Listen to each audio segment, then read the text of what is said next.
नाज़िन, कराची में मुख़्तलिफ़ खातनि जा रिटायर्ड मुलाज़िम मुतालिबनि जी मञता लाइ सरापा एहतिजाज पड़ियल आहिनि। इन हवाले सां मुज़ाहिरीन धरती टीवी जे रिपोर्टर बशीर मिर्जत सां पंहिंजा वीचार वंडिया आहिनि। अचो तव्हांखे ॾेखारियूं।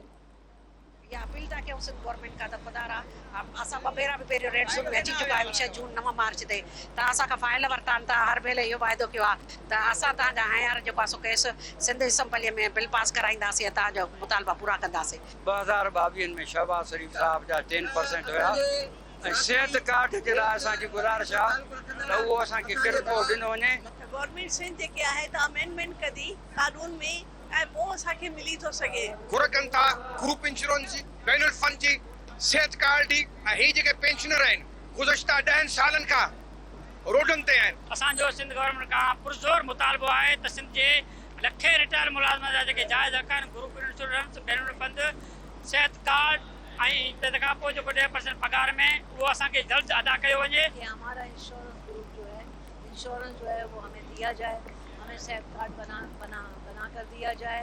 हमें जो है हमारी जो पेंशन है वो इतनी कम है, आज महंगाई के लिहाज से उसमें इजाफा किया जाए।